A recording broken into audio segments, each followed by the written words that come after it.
오늘 대림절 셋째 주일 우리 가정에서 또 처소에서 병상에서 예배 드리시는 우리 모든 성례교회 성도님 가운데 하나님의 은총이, 하나님의 복이 함께 하시기를 주님의 이름으로 간절히 축원합니다.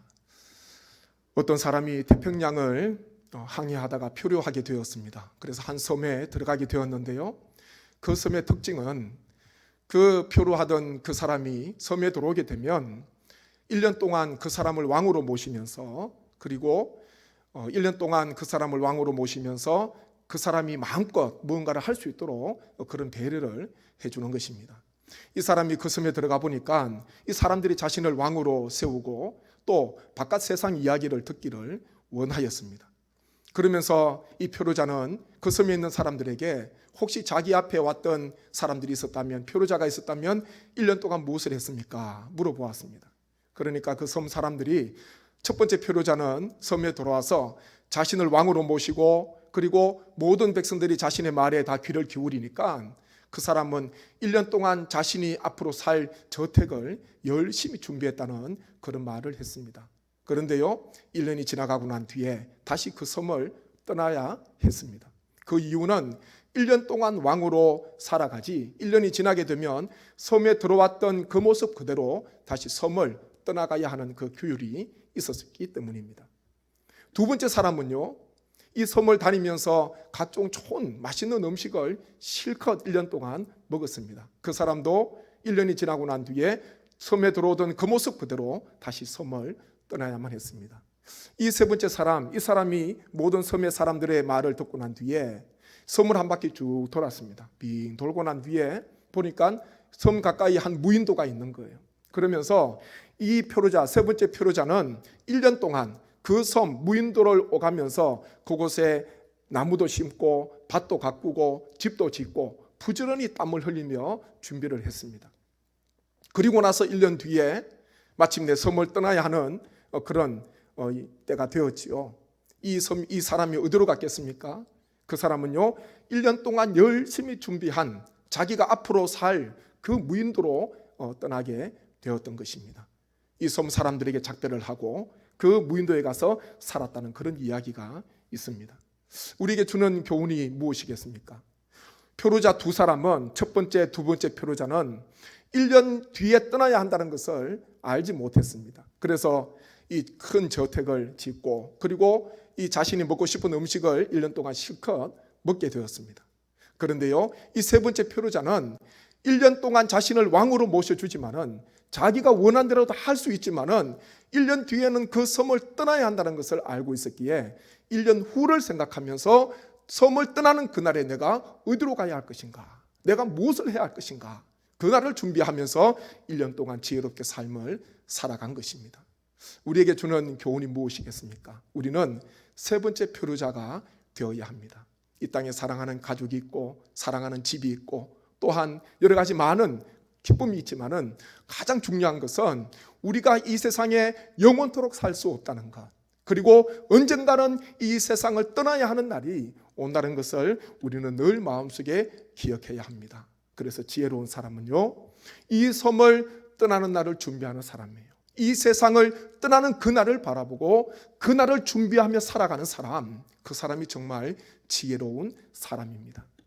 오늘 읽은 말씀은 우리가 잘 알고 있는 예수님께서 말씀하신 열 처녀 비유에 대한 말씀입니다. 천국은 마치, 그렇게 하면서 오늘 말씀을 시작하지 않습니까? 주님께서 말씀하신 열 처녀 비유를 통하여서 이 시간 다시 한 번 더 이 비유 가운데 들어있는 마라나타, 그 신앙을 우리가 계속해서 말씀을 묵상하면서 우리가 또한 주님 다시 오심을 준비하는 귀한 시간 되기를 주님의 이름으로 간절히 원합니다. 먼저요, 마라나타 신앙은 주님께서 오래 참고 계심을 깨닫는 신앙입니다. 5절 말씀 보십시오. 5절에 보시면 신랑이 더디오므로 다 졸며 잘세, 그렇게 말씀을 하고 있습니다. 열 처녀가 처음에는 다 깨어 있었습니다. 열 처녀 중에 5사람은 설기 있는 사람이고 5사람은 미련한 사람이다, 그렇게 기록을 하고 있습니다. 처음에는 다 깨어 있었는데 신랑이 더디 오는 거예요.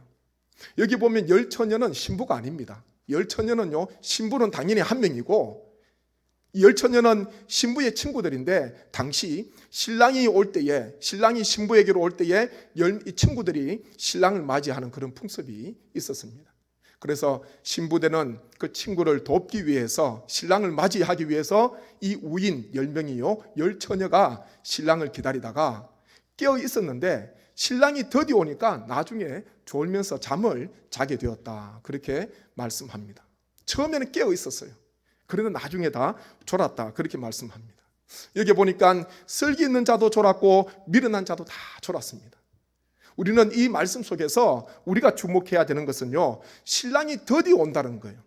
신랑께서 더디 온다, 그렇게 말씀합니다. 더디 왔기 때문에 다 졸았습니다. 10명의 처녀들이 다 졸았습니다. 그렇다면 우리 주님께서 신랑이 왜 더디 오시는가? 사도 베드로는요, 베드로후서 3장 9절에 그렇게 말씀합니다. 3장 9절 말씀 보십시오. 같이 한번 읽습니다. 주의 약속은 어떤 이들이 더디다고 생각하는 것 같이 더딘 것이 아니라 오직 주께서는 너희를 대하여 오래 참으사 아무도 멸망하지 아니하고 다 회개하기에 이르기를 원하시느니라. 아멘. 이게 말씀 보니까 이 사도 베드로가 이 베드로 전서 말씀을 적어서 보낼 때에는 여러 많은 핍박과 환난이 있던 때입니다. 그러기에 하루하루 신앙을 가지기가 참 힘들었던 때예요. 많은 고난이 있었습니다. 그렇기에 성도들에게 위로하기 위해서 이 말씀을 적어 보내는데요, 핍박이 있고 고난이 있으면은 주님께서 빨리 오시기를 기다립니다. 주님께서 빨리 오시기를 기다려요. 마치 밤이 캄캄하면은, 밤이 칠흑같이 어두우면은 아침이 빨리 오기를 기다리지 않겠습니까? 아침에 동이 빨리 트기를 기다립니다. 너무 삶이 힘드니까 우리 주님께서 빨리 오시면 좋겠는데, 우리 주님께서 빨리 재림하시면 좋겠는데, 그런데요, 주님의 재림이 지연이 되는 거예요. 주님의 재림이 늦어집니다. 왜 그런가? 이 사도 베드로는요, 오늘 읽은 말씀에 보니까 3장 9절에요, 주님께서는 오래 참으사 아무도 멸망하지 아니하고 다 회개에 이르게 하기 위해서 드디 오신다, 그렇게 말씀을 전해주고 있습니다. 주님께서는 드디 오시는 게 아니에요. 주님께서, 우리가 볼 때는 주님께서는 드디 오는 것처럼 보이고 재림이 연기되는 것처럼 보이고 지연되는 것처럼 보이지만, 주님께서는요, 한 사람도 멸망하지 않고 다 구원 얻고 다 회개 얻는 그것을 위해서 주님께서는 오래 참고 계신다, 그렇게 말씀을 하고 있습니다. 이 말씀으로 고난 중에 있는, 그 환난 중에 있는, 핍박 가운데 처해 있는 성도들을 위로해 주었습니다. 주님께서는 결코 더디 오시는 게 아닙니다. 주님께서 부활하시고 성천하신 지가 벌써 2000년이 넘었지 않습니까? 우리가 볼 때는 긴 것처럼 보이지만 주님께서는 여전히, 주님께서는 인내하시고 주님께서는 참으시고 이 땅 가운데 한 심령도, 한 사람도 멸망하지 않고 다 구원 얻는 그것을 위해서 주님께서는 재림을 지연하고 계시는 것입니다. 그래서 예수님의 성천과 재림 사이는요, 주님께서 오래 참으시는 기간임을 우리가 꼭 기억해야 됩니다. 주님께서는 오래 참고 계십니다. 사랑하는 아들을 먼저 하나님의 나라로 보내드린 한 집사님이 있었습니다. 이 아들이 수개월 동안, 아주 긴 세월 동안 중환자실에 있었는데요, 그곳에 의식이 없이 그냥 누워 있었습니다. 아무런 의식이 없어요. 제가 가서 여러 번 만나 뵙기도 했지요. 주위에 있는 사람들이, 집사님, 이제는 아들 보내드리지요. 이제는 아들 보내드리죠.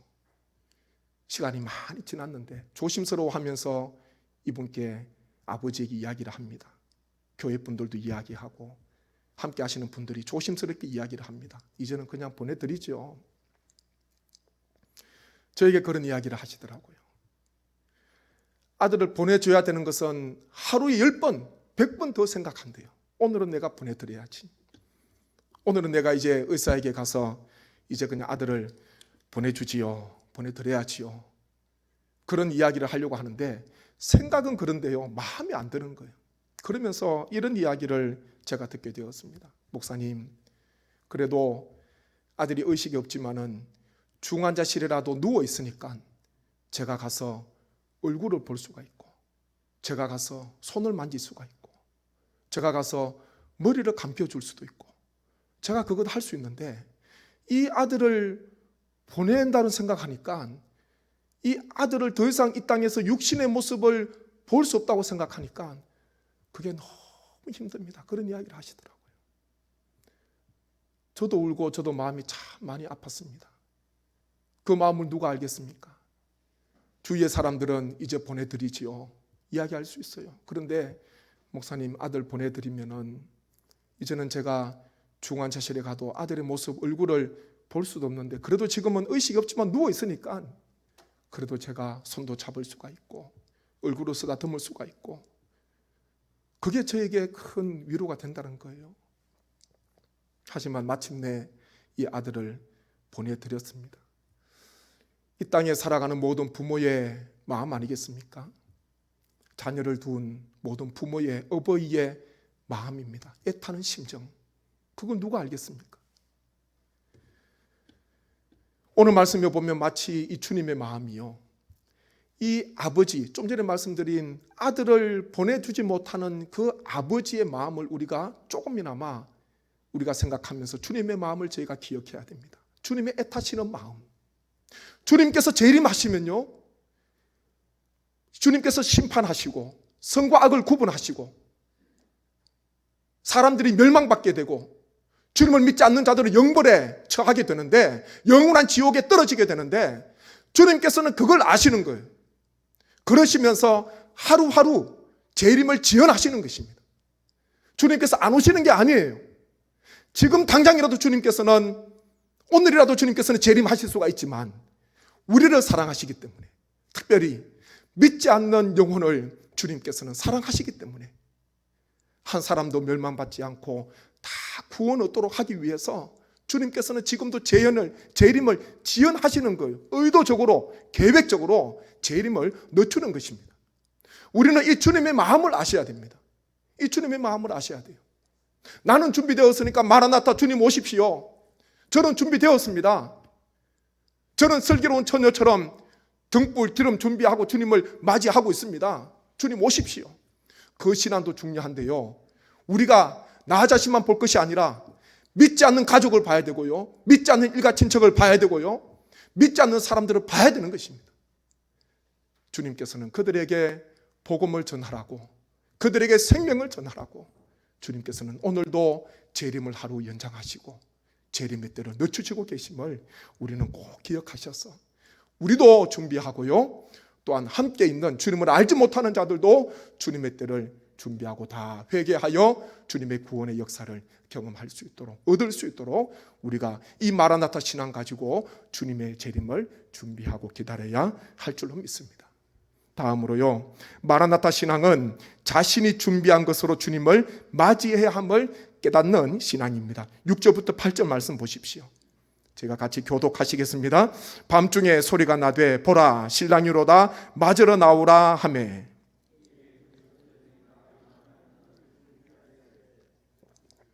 같이 읽습니다. 미련한 자들이 슬기 있는 자들에게 이르되 우리 등불이 꺼져가니 너희 기름을 좀 나눠달라 하거늘. 아멘. 주님께서 오십니다. 신랑께서 밤중에 졸고 있는 열처녀 가운데요, 주님께서 신랑이 갑자기 오셨습니다. 그러면서 졸다가 다 일어났어요. 그런데 보니까 이 등과 기름을 준비한 지혜로운 슬기로운 처녀들은 주님을, 신랑을 맞이했는데요, 등은 있는데 기름을 준비하지 못한, 기름이 부족한 미련한 처녀들은 야단이 난 거예요. 그러면서 슬기 있는 자들에게 너희 기름을 좀 나눠달라, 기름을 좀 나눠하자, 그런 부탁을 청을 하게 됩니다. 그런데요, 이 슬기 있는 자들이 뭐라고 말합니까? 9절 말씀 보십시오. 9절에 보시면 슬기 있는 자들이 대답하여 이르되 우리와 너희가 쓰기에 다 부족할까 하노니 차라리 파는 자들에게 가서 너희 쓸 것을 사라 하니, 그렇게 말씀했습니다.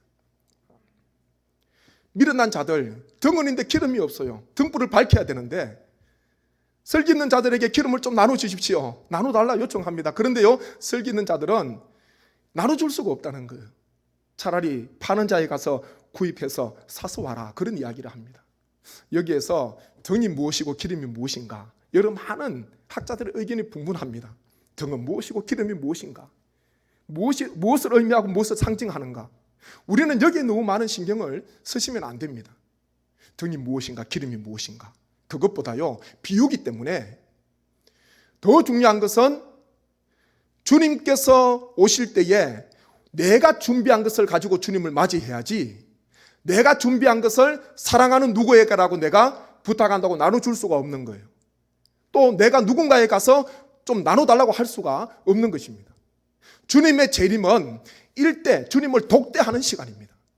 우리가 인생을 살아가면서 나중에 주님의 부르심을 받지 않습니까? 그때도 아무리 친하다고, 가족이라고, 친구라고 함께 주님의 부르심 받을 수가 있습니까? 아니에요. 우리는 주님을 독대해야 되는 것입니다. 한 분 한 분이 내가 가지고 있는 신앙을 가지고 주님 앞에 서야 되는 것입니다. 이 비유를 통해서 이 주님께서는 그 말씀을 우리에게 전해주고 있는 것입니다. 기름이 무엇인가 등이 무엇인가, 그것보다 주님께서 재림하시는 그때는 더 이상 뭔가를 준비할 수 있는 그런 기회가 없구나, 그런 시간이 없구나.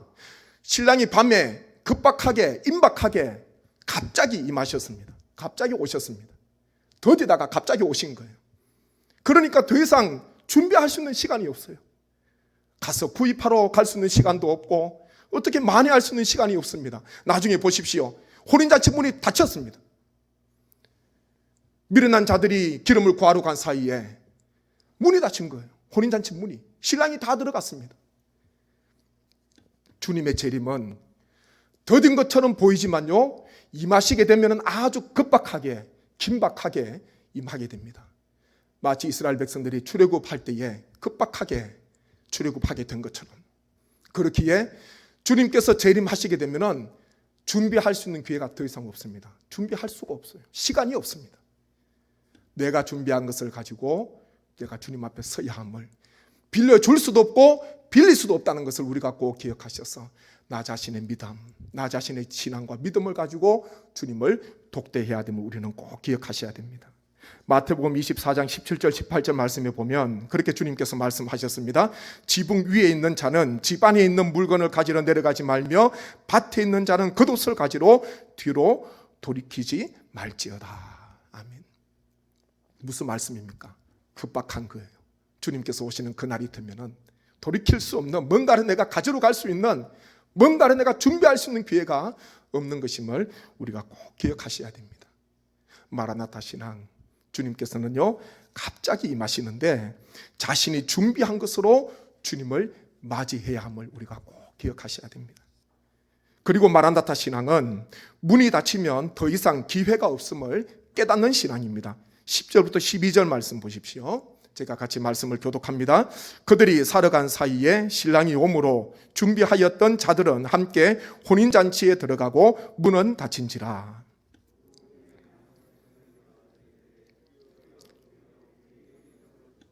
함께 있습니다. 대답하여 이르되 진실로 너희에게 이르노니 내가 너희를 알지 못하노라 하였느니라. 아멘. 살아간 사이에 기름을 미처 준비하지 못하고 깊은 잠에 빠져있는 그 미련한 그 다섯 처녀들이 기름을 살아간 사이에 신랑이 이미 오셨잖아요. 그리고 이미 혼인잔치 문이 다 닫혔습니다. 그리고요 문이 닫히고 난 뒤에 뭐라고 이야기합니까? 남은 처녀들이 와서 이르되 주여 주여 우리에게 열어주소서, 그런 이야기를 했습니다. 주여 주여 우리에게 열어주소서, 그런 말을 하게 된 것입니다. 문이 닫히고 나면 더 이상 기회가 없는 것, 그것이 바로 주님의 재림의 때입니다. 한번 문이 닫히고 나면 더 이상 열 사람이 아무도 없습니다. 마치 노아의 때와 같습니다. 방주의 문이 열려 있을 때는 구원받을 수 있는 때가 있는 거고 다시 회개하고 주님께로 돌아올 수 있는 그런 때가 여전히 남아있는 때입니다. 그런데요 주님께서 임하시게 되면은, 그 방주의 문이 닫히게 되면은 아무도 그 방주에 들어갈 수가 없습니다. 예수님께서는 마태복음 24장에서 이렇게 말씀합니다. 말씀을 보십시오. 노아의 때와 같이 인자의 임함도 그러하리라. 홍수 전에 노아가 방주에 들어가던 날까지 사람들이 먹고 마시고 장가들고 시집가고 있으면서 홍수가 나서 그들을 다 멸하기까지 깨닫지 못하였으니 인자의 임함도 이와 같으리라. 아멘. 홍수가 오기 전까지는, 방주의 문이 닫히기 전까지는 깨닫지를 못했다는 거예요. 이것이 비참함이 아닙니까? 이것이 아픔입니다. 미리 좀 깨달았으면은 그 방주로 들어갈 건데, 미리 좀 깨달았으면은 노아의 말을 듣고 좀 방주로 들어갈 건데, 깨닫지 못하고 결단하지 않으니까 비가 홍수가 나게 되고 방주는 또 물 위에 뜨게 되고, 그리고 방주의 문이 다 닫히고 나니까 밖에서 아무리 문을 열어달라고 불러도요, 문이 안 열리는 것, 열리지 않는 것, 그것이 바로 주님께서 재림하시는 때임을 우리에게 말씀하고 있는 것입니다. 찬송가 521장 3절에 이렇게 찬송은 기록을 하고 있습니다. 가사가 이렇습니다. 구원의 문 열렸으니 주의 공로 힘입어 주저 말고 들어가서 생명길로 갑시다. 구원의 문 닫힌 후엔 들어가고 싶으나 한 번 닫힌 구원의 문 또 열려지지 않으리. 구원으로 인도하는 그 좁은 문 들어가 영생으로 인도하는 그 생명길을 갑시다. 이렇게 찬송 가사에 기록이 되어 있습니다. 뭐라고 이야기합니까? 구원의 문 닫힌 후엔 들어가고 싶으나 한 번 닫힌 구원의 문 또 열려지지 않으리. 기회가 더 이상 없는 겁니다. 기회가 없습니다. 사람이 하나님의 부르심을 받는다는 것은 한 번은 부르심 받아야 하는데, 제가 여러 번 말씀을 드렸습니다. 죽음이 왜 고통인가? 죽음이 왜 안타까움인가? 그것은요, 더 이상 기회가 없기 때문에 그래요. 더 이상 만회할 수 있는 기회가 없습니다. 마침표를 찍게 되면은 그 모습 그대로 주님 앞에 서야 하는데요, 더 이상 내가 만회할 수 있는 기회가 없고, 내가 더 이상 주님 앞에 뭔가를 내가 거둘 수 있는, 준비할 수 있는 기회가 없는 것, 그것이 바로 죽음입니다. 그게 안타까움이에요. 우리가 살아있다는 것, 그것은 주님 앞에서 내가 준비할 수 있는 기회가 나에게 있다는 것입니다. 그것은 얼마나 큰 축복인지 모릅니다. 큰 하나님의 은혜입니다. 올 한 해 어떻게 사셨습니까? 코로나19로 인해서 많은 어려움과 고통 속에 살아왔는데요, 그럼에도 불구하고 하나님 앞에서 우리의 삶을, 일련의 삶을 되돌아볼 때에 하나님께서 보실 때에 나를 향해서 착하고 충성된 종아, 적은 일에 충성했으니까 내가 많은 것을 맡기겠다. 주님께서 나에게 그렇게 말씀하실까? 주님께서 어떻게 말씀하실까? 우리는 자신의 삶을, 신앙을 한번 돌아보셔야 합니다. 나에게 내일이 있다는 것, 또 새해가 주어진다는 것은 하나님께서 나에게 주신 새로운 기회요. 그것은 세상에서 내가 하고 싶은 일을 하라고 주님께서 주신 시간과 때가 아니라 주의 일을 감당하고 주님 앞에 서는 그날, 재림의 때를 준비하라고 주님께서는 나에게 사랑하는 마음으로, 긍휼하신 마음으로 기회를 주시는 때임을 우리 모든 성도님께서 꼭 기억하시기를 주님의 이름으로 간절히 축원합니다. 구원의 문이 닫히고 나면 더 이상 모든 기회가 다 사라집니다. 미련한 다섯 처녀가 밖에서 아무리 주여 주여 열어주소서, 주여 주여 우리가 이제는 준비됐습니다, 열어주소서, 아무리 애원하고 아무리 눈물 흘리고 울어도요, 한 번 닫힌 구원의 문이 열리지 않는 거예요. 그것이 우리에게 가장 큰 아픔이고, 그것이 우리에게 가장 큰 고통의 날이라는 것입니다. 무슨 일이 일어나기 전에 미리 그것을 알고 깨닫고 준비하는 사람은 참 지혜로운 사람입니다. 우리는 마지막을 준비해야 합니다. 주님 앞에 서는 그날, 주님께서 재림하시는 그때, 오늘 말씀에 보니까요, 이 열처녀 비유를 통해서 우리에게 주시는 주님의 메시지는 주님의 재림이 더딘 것이 아니라 우리를 사랑하시고 한 생명도 잃지 아니하시고자 멸망받지 않도록 하기 위해서 주님께서는 의도적으로 재림을 늦추고 계신다는 것을, 지연시키고 계신다는 것을 꼭 마음속에 기억하십시오. 그리고요, 주님께서는 오래 참고 계시고, 그리고 한 생명도 멸망받지 않고 다 주님 은혜 가운데 구원 얻는 역사, 그것을 우리가 기억해야 합니다. 그리고 내가 준비한 것을 가지고 주님 앞에 서야지. 주님께서 재림하시게 되면 빌릴 수도 없고 누군가에게 아무리 사랑하는 사람이라고 나눠줄 수 없다는 것을 꼭 기억하시고, 주님께서 오시면은 혼인잔치 문이 완전히 닫힌다는 것, 구원의 문이 닫힌다는 것, 구원의 방주가 닫힌다는 것을 기억하셔서 우리가 기회 있을 때에 우리 성도님 한 분 한 분도 주님의 재림을 잘 준비하시고, 준비하지 못하는 사랑하는 사람들이 있다면 그들에게 주의 복음을 증거하고, 그들에게 주님 앞에 서는 그날, 주님께서 재림하시는 그날을 준비할 수 있도록 끊임없이 주님의 사랑으로 생명을 전하고 주의 말씀을 전하시는 우리 모든 각 가정에서 예배 드리시는 우리 모든 성례교회 성도님 되시기를 주님의 이름으로 간절히 축원합니다. 이 시간 저희가 간절한 마음으로 말씀을 생각하면서 기도하기를 원합니다. 주님의 때를 저희가 준비하기를 원합니다. 주님, 우리에게 기회를 주시니 감사합니다. 아버지 하나님, 주님께서는 드디어 오시는 것이 아니라 한 사람도 멸망받지 않고 다 구원 얻고 회개 얻도록 하기 위해서 우리 주님께서는 재림을 지연시키고 계심을 저희가 깨달았습니다. 하나님, 또 내가 준비한 것을 가지고 주님 앞에 서야 하는 때임을 기억하게 하시고, 무엇보다도 한 번 닫힌 구원의 문, 혼인잔치 문은 두 번 다시 열리지 않는다는 것을 저희가 꼭 기억하셔서 기회 있을 때 준비하게 하시고, 기회 있을 때에 슬기로운 처녀처럼 주님을 맞이하는 준비를 하는 우리 모든 이 땅의 모든 백성들이 되게 하여 주옵소서. 저희가 간절한 마음으로 기도드리겠습니다. 아버지 하나님, 은혜를 감사합니다. 주님, 이 시간 우리에게 귀한 말씀을 주셨으니 열처녀 비유를 통하여서 마라나타, 주 예수여 다시 오옵소서, 주 예수여 오시옵소서. 하나님, 이 신앙으로 살기를 소망합니다. 아버지 하나님, 마라나타 신앙은 하나님 다시 한 번 더 주님께서 오래 참고 계시는 그 주님의 마음을 깨닫는 신앙이요, 자신이 준비한 것으로 주님을 맞이해야 함을 깨닫는 신앙이요, 구원의 문이 한 번 닫히면 더 이상 기회가 없는 때임을 우리가 다시 한 번 더 깨닫는 신앙임을 주님 앞에 고백합니다. 주님, 하나님 열처녀 비유를 통하여서 주님 다시 오시는 그날을 저희가 준비하게 하시고, 아버지 하나님, 한 생명도 멸망받지 않도록 땅끝까지 주의 복음을 전하고 주의 생명을 전하는 저희 모든 손길이 되게 하여 주옵소서. 하나님이여, 믿지 않는 일가 친척, 믿지 않는 이웃, 믿지 않는 사람들, 기회가 있을 때에, 방주의 문이 열려 있을 때에, 혼인잔치 집의 문이 열려 있을 때에, 구원의 문이 열려 있을 때에 그들에게 복음을 전하게 하시고 마지막 날을 준비할 수 있는 모든 지혜로운 자들이 되게 하여 주옵소서.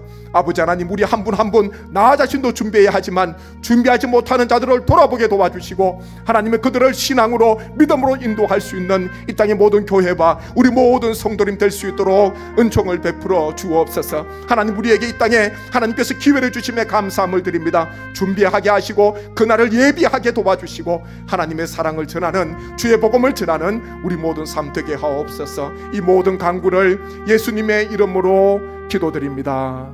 아멘.